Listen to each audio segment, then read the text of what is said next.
be a part of that gathering. So what the Lord does for us in Matthew chapter 18 is gives us ethical teaching and values that he built in framework, watch, to guide and to govern and to protect this beautiful organism called the church. So it's in Matthew 18, he taught us that in the context of biblical community, we need to be humble in the context of biblical community, he said.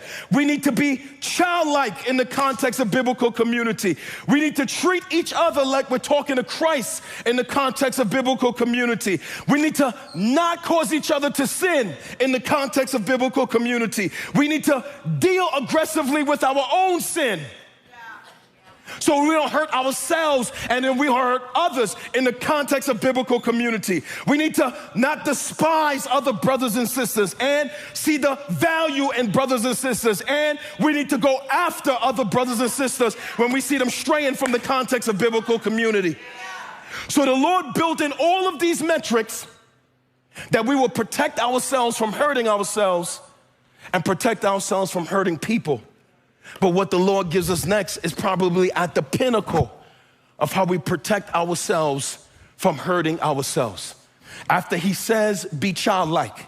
After he says, be humble. After he says, treat others like you treat me. After he says, don't lead them into sin. After he says, deal with your own sin. After he says, don't look down upon other children of God. After he says, go after the wanderer, the very next thing he says in the context of community, Matthew 18 and verse 15, he says, if your brother sins against you, go tell him his fault between you and him alone. If he listens to you, you have gained your brother. Now, what we have here from Christ is a framework, listen, for dealing with conflict resolution inside the context of community. And I want to draw your attention to a few words in the text.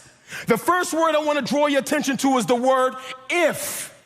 What the Lord does with the word if, it presupposes that in the context of biblical community, there will always be a possibility that you may get hurt deeply from somebody inside the church. And what the Lord takes off the table from you and me is this false narrative that you keep going, that you can join a church and be a part of a church and never get hurt from somebody in that church.